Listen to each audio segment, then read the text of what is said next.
మీ మోకాల నొప్పులకు ఎటువంటి సర్జరీ లేకుండా ఎపియాన్ పెయిన్ క్లినిక్ అందిస్తున్న అత్యాధునిక చికిత్స.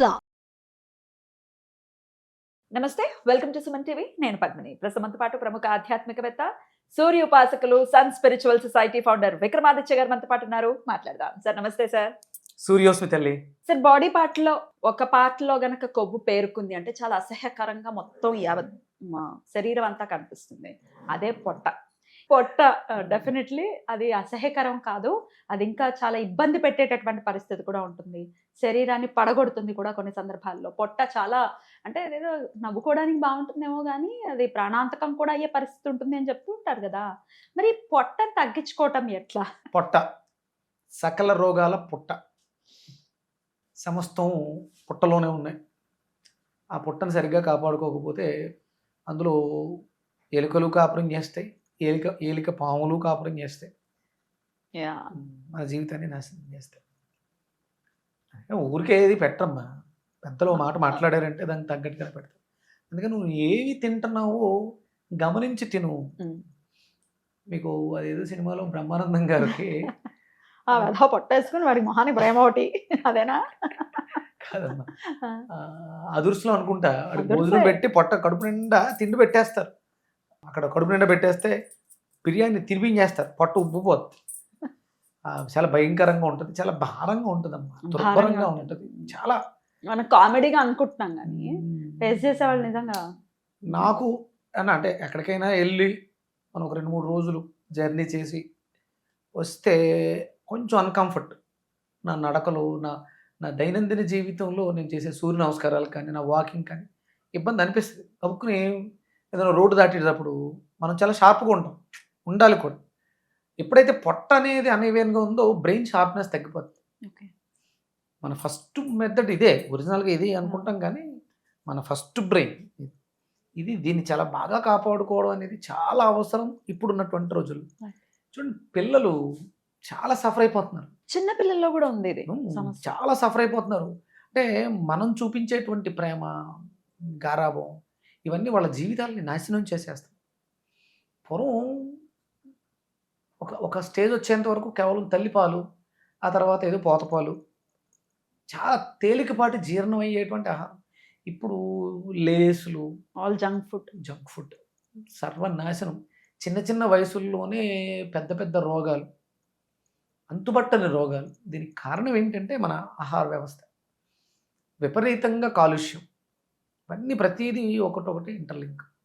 అందుకని ఇప్పుడు అంటే ఇది వరకు ఒక 2026 ఒక 6-7 ఏళ్ల క్రితం విక్రమాదిత్య జర్నీస్కి ఇప్పుడున్నటువంటి విక్రమాదిత్య జర్నీస్కి చాలా వ్యత్యాసం. అంటే నేను ప్రతిదాన్ని ఫస్ట్ నేను ఆచరించి అది నాకు ఏ రకమైనటువంటి రిజల్ట్స్ ఇచ్చింది దాన్ని అనలైజ్ చేసుకుని దానితోనే మాట్లాడతాను. ఇదివరకు మనం ఎక్కడికైనా ప్రయాణానికి వెళ్తున్నప్పుడు ఏమన్నా డబ్బాల్లో పట్టుకెళ్తాం, కామన్ కదా. చిరుతిళ్ళు జర్నీలో నేను ఈ 4 days మొన్న ఉజ్జయినికి ముందు అంటే 30th బయలుదేరా మధ్యాహ్నం 12 గంటలకి. 31st మార్నింగ్ 5 కల్లా 6కి ఉజ్జయినిలో ఉన్నాం. Continuation journey 17-18 hours. మధ్యలో ఇలా కూర్చోవడం అంతే. మధ్యాహ్నం బయలుదేరాం, ఎక్కడో ఆగుతాం, డిన్నర్ అయిపోయింది. అంటే కంటిన్యూస్గా ఇలా కూర్చొని ఉన్నాం, కాళ్ళు ఎలాడేసుకుని జర్నీలో కూర్చొని ఉంటాం. ఏదో డ్రైవింగ్ సీట్లో మా ఫ్రెండ్స్ వాళ్ళు మారుతూ ఉన్నారు, ఇలాగే కూర్చొని ఉన్నాం. నచ్చింది తిన్నాం, ఉజ్జయినిలో దిగాం, అవన్నీ చూసుకున్నాం, మళ్ళీ బయలుదేరు. ఎక్కడైనా ఏమాత్రమైన అలసట లేకపోతే లేదా కనపట్లేదు. ఇప్పుడైతే నిన్ననే వచ్చారు. ఇవాళ తారీఖు ఎంత? ఇవాళ 4వ తారీఖు. నిన్న వచ్చారా? 1వ తారీఖు ఆదివారం అక్కడ హోమం చేశాను. 2వ తారీఖు ఉజ్జయిని నుంచి ఓంకారేశ్వర్ వచ్చాం. ఓంకారేశ్వర్లో మధ్యాహ్నం 2-3 గంటలకు బయలుదేరాం. నిన్న తెల్లవారుజామున 5 అవుతులో కల్లా హైదరాబాద్లో ఉన్నాం. ఇవాళ నార్మల్, ఏం అలసట అసలు? మామూలుగా ట్రైన్ జర్నీయే బోల్డంత అలసటగా ఉంటుంది. ఇది పడుకుని అన్ని కంఫర్ట్. ఇక్కడ డ్రైవర్ అంటే డ్రైవింగ్ సీట్లో వాళ్ళు ఉన్న వాళ్ళు చేస్తున్న మనకు ఒక రకమైనటువంటి అది ఘాటీ రోడ్లు అవి. ఎంతసేపు జర్నీలో ఎక్కడ బాడీలో ఎలాంటి అలసట్లేదు. ఎందుకు అంటే ఫోకస్ అంతా కూడా నేను వెళ్ళే దాంట్లో గోరుచిక్కుళ్ళు, నిమ్మకాయ ముక్కలు, బెండకాయలు, దొండకాయ ముక్కలు, ఇవే పట్టుకెళ్ళింది స్నాక్స్ కింద. ఇవేనా చిరుతిళ్ళు? చిరుతిళ్ళు అవే. డ్రైవర్ చేయి డ్రైవర్ చేయి చాపితే ఏమైనా తినడానికి ఓ 2 బెండకాయలు చేతిలో పెడితే ముచ్చులు ఇంతకే రా బెండకాయ. రా బెండకాయలు. గోరుచిక్కులు నేను నిమ్మకాయని మిరియాల పొడి వేసి ఊరబెట్టా వెళ్ళడానికి 2 రోజులు ముందే. దాన్ని ఓపెన్ చేసి అది చేతిలో పెడితే అంటే నిద్రలేమితనం. డ్రైవింగ్ చేసేవాళ్ళు చాలా అలర్ట్గా ఉండాలి, బ్రెయిన్ షార్ప్గా ఉండాలి. ఇలా చాలా బాగుంటాయమ్మా. అంటే ఇప్పుడు మీరు నేను ఏదో గొప్పగా తింటున్నాను అని కాదు, కానీ చాలా బాగుంటాయి. ఫర్మెంటేషన్ చేసినటువంటి వంకాయ ముక్కలు నిమ్మకాయ పిండేసి ఉప్పు మిరియాలు పెడితే బాగుంటాయి. అవి తింటూ జర్నీ ఎక్కడ వాటర్ పొల్యూషన్ ఏమి హైజీనిక్గా లేవు. ఏ హోటల్లో పడితే ఆ హోటల్లో తిన్నాను, ఆ హోటల్లో వాళ్ళు ఇచ్చిన మంచినీళ్ళు, అక్కడ ఉన్నటువంటి ఫుడ్ అవి తిన్నాం. సాయంత్రం పడుకునేటప్పుడు గొంతు మారిపోవడాలు నేను మాట్లాడుతున్నారు కదా, అంటే జలుబు చేయటాలు. నార్త్ సైడ్ కి వెళ్ళిపోతే అక్కడున్న ఇది వేరు, అట్మాస్ఫియర్ విపరీతమైనటువంటి చలి, వెదర్ వేరు. -15 అంట. 15 మైనస్ మైనస్ కాదు, 15 డిగ్రీస్. 15 degrees ఎంత చల్లగా ఉందంటే అసలు కాలు కింద పెట్టలేనంత చలి ఉంది. క్షిప్రా నదిలో ఉదయం స్నానం ఆ చలినీళ్ళలోనే, నర్మదా నదిలో ఉదయం చల్లనీటిలోనే స్నానం. ఎక్కడ జలుబా? ఇవన్నీ ఈ వెజిటబుల్ థెరపీనే మిమ్మల్ని ఎలా అంటే విజయ పదంలో నడిపిస్తుంది ఆరోగ్యపరంగా? 100%.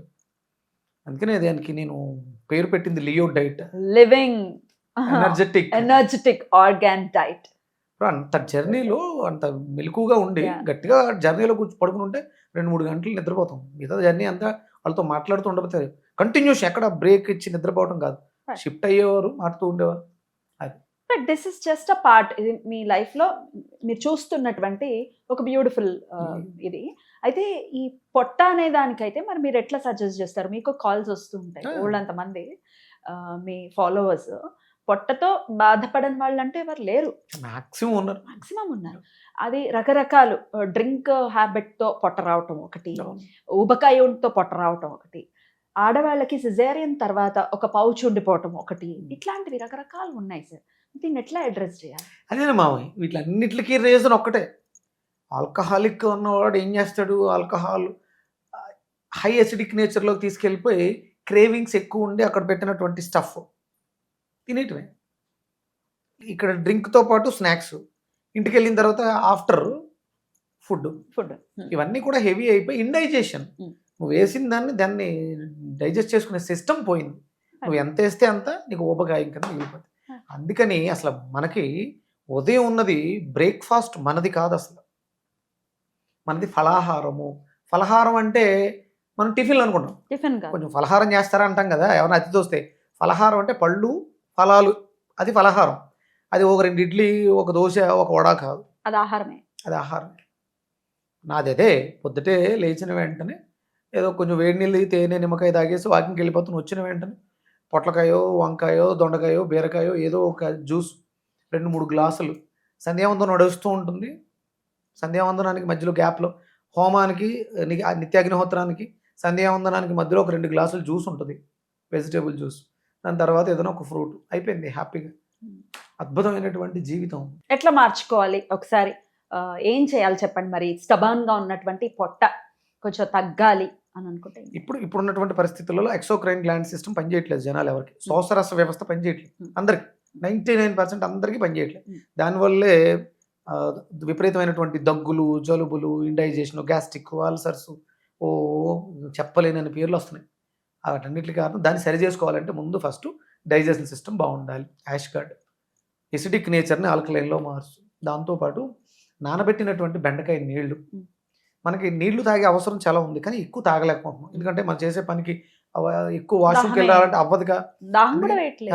10 గ్లాసులు వాటర్ తాగితే ఎంతో, 1 గ్లాసు బెండకాయ నీళ్ళు తాగితే అంత డెన్సిటీని పెంచుద్ది, చక్కగా ఉంటుంది. తాగేటప్పుడు ఒక గమ్ము లోపల చాలా బాగుంటుంది. ప్లస్ అద్భుతం అనమాట. రీసెంట్గా నాకు పెల్విక్ జంక్షన్ ఓపెన్ అయిపోయి యూరిన్ దాంట్లోంచి, పాపం లేడీ ఆవిడ, మలద్వారంలోంచి రావాల్సిన వేస్ట్ మెటీరియల్ యూరిన్ ట్రాక్ లోంచి వస్తుంది. అమ్మ బాబోయ్, ఇటువంటి సమస్య ఉంటుందా? అసలు సార్ బెండకాయ గింజలు నేను పాస్కెళ్తే వచ్చేస్తున్నాయి సార్ అంటే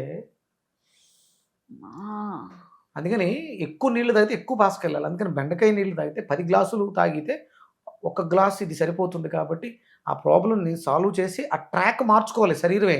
ఇది డాక్టర్లు వాళ్ళు చేసే పని కాదు, శరీరమే తను తనని మార్చుకుంటుంది. తాను క్యూర్ అంటే చేసుకోవాలి. మలద్వారం దగ్గర ఇబ్బంది ఉందని ట్రాక్ మార్చుకొని ఫిషరీస్ వేరే ట్రాక్ వేసుకుంటే బయటకు రావడానికి వేస్ట్. బాడీ చేసింది అది, అక్కడ అవకాశం లేక ఇటు యూరిన్ ట్రాక్లో నుంచి లిక్కించేసింది. వర్ణించగలమా ఆవిడ బాధ? సార్ వాష్రూమ్కి వెళ్ళి నేను వాష్ చేసుకోలేకపోతున్నాను, మంట విపరీతం, ఎన్నిసార్లు చేస్తారు, కారిపోతుంది, అన్కంట్రోల్, అక్కడ ఏమి గేట్ ఉండదు. Yeah. ఇలాంటి పరిస్థితులు బెండకాయలు చాలా అద్భుతంగా పనిచేస్తే మన శరీరంలో మన వ్యవస్థలను మార్చుకోవటానికి. Okay. ఇది నేను ప్రాక్టికల్, నా క్లయింట్ బేస్ ఇప్పటికి నేను 50,000 కంప్లీట్ చేశాను. Mm. ఈ 5 ఏళ్లలో మనం వీడియోల ద్వారా మన వాళ్ళకి చేసినవి 50,000 కేసులు ఆన్ రికార్డ్. ఇది ఆన్ రికార్డ్. ఏదో ఊరికే మాట పూర్వకంగా నా చెప్పడం దగ్గర కాదు, వాళ్ళ నంబర్లతో వాళ్ళ సహా పేర్లు, నంబర్లు. ఫోటోలు, ఫోన్ నెంబర్స్ అన్నీ ఉన్నాయి. అయితే సార్, అయితే ఎట్లా డైలీ ఎలా తీసుకోవాలి? యాష్ గార్డ్ అన్నారంటే బూడిద గుమ్మడికాయని, అలాగే ఈ బెండకాయలని ఎట్లా తీసుకోవాలి పొట్ట తగ్గించుకోవాలి? పొద్దుటే గోరువెచ్చటి నీళ్లు తేనె నిమ్మకాయతో తాగి తర్వాత బ్రష్ అవి చేసేసుకుని ఒక గ్లాసు బూడిద గుమ్మడికాయ జ్యూసు, చిన్న అల్లం మొక్క, కొంచెం మిరియాల పొడి, ఉప్పు వేసుకుని మినిమం 200 గ్రామ్స్ 200 గ్రామ్స్ ఒక గ్లాసు వాటర్ పోయండి. బూడిద గుమ్మడికాయ మరి తొక్క తీసేయాలి, తొక్కతో సహా. మరి దాని తొక్కతో పైన బూడిద ఉంటుంది కదా, లైట్ గా కడగండి అంతే. కడగండి. కడిగేసి తొక్క గింజలతో సహా మొత్తం హోల్ మెత్తగా గ్రైండ్ చేసుకుని జింజర్ యాడ్ చేసుకుని బాగా గ్రైండ్ చేసి వడకట్టి దాంట్లో కొంచెం మిరియాల పొడి, ఉప్పు వేసుకుని చప్పరిస్తూ కూర్చుని నిదానంగా తాగండి. ఒక గ్లాస్. తర్వాత బెండకాయ నీళ్ళు ఒక గ్లాసు. ఒక గ్లాస్ బెండకాయలు రాత్రి నైట్ నానబెట్టేసుకుంటే 1 లీటర్ నానబెట్టుకుంటే మధ్యాహ్నం వరకు ఆ నీళ్ళు తాగుతూ ఉండొచ్చు. 1 లీటర్లో ఎన్ని బెండకాయలు వేసుకో? 10 బెండకాయలు వేసుకో. 10 బెండకాయలు. రైట్. చాలా కడిగేసుకుని వేసేసుకుంటే అల్సర్స్ తగ్గుతాయి, గ్యాస్ట్రిక్ తగ్గుతుంది, చాలా రకాల ప్రాబ్లమ్స్ తగ్గుతాయి. చాలా బాగుంటారమ్మా. ఎన్నాళ్ళు ప్రాక్టీస్ చేయాలి? ఇది మనకి మేలు చేస్తుంది. బాగా హెవీగా ఉంది అంటే బూడిద గుమ్మడికాయ కంటిన్యూ చేయడానికి మనకి 2-3 నెలలు సరిపోతుంది. బెండకాయ నీళ్లు మనం రెగ్యులర్ గా కూడా డైలీ వాటర్ అవసరం. 15 లీటర్లు 25 లీటర్లు తాగాలి అంటే మన వల్ల అవ్వదు. అందుకని 1 లీటర్ బెండకాయ నీళ్ళు తాగితే 10 లీటర్లకు సమాధానం చెప్తాం. ఇప్పుడున్నటువంటి పరిస్థితులలో మనం ఇవన్నీ కూడా జీవితాంతం చేయడానికి అనుకూలమైనవి. మెడిసిన్స్ ఏం కాదు. ఒక కంటిన్యూ 3 months చేసాం, 1 month గ్యాప్ ఇచ్చాం. మనం రెగ్యులర్ గా చెప్తూ ఉంటాం ఈ నెలలో ఇవి తాగండి అని, వచ్చే నెలలో ఇంకోటి ఏదో చెప్తాం. ఆ నెలకు సంబంధించిన వెజిటబుల్స్ మన చుట్టూ ఉండేవే, ఇవే తాగాలని లేదు. బీరకాయ తాగొచ్చు, బెండకాయ తాగొచ్చు, దొండకాయ తాగొచ్చు, వంకాయ తాగొచ్చు, సమస్యను బట్టి. పొట్టకైతే ఈ రెండింటిని మనం యూటిలైజ్ చేసుకోవాలి. రైట్ సార్, చాలా బ్యూటిఫుల్ గా ఎక్స్ప్లెయిన్ చేస్తారు. ఇంకా ఏమైనా దీని గురించి తెలుసుకోవాలి అని అనుకుంటే కనుక కామెంట్ సెక్షన్ లో రాయండి, నేను అడ్రస్ చేస్తాను. Thank you sir. నమస్తే. సూర్యస్మిత.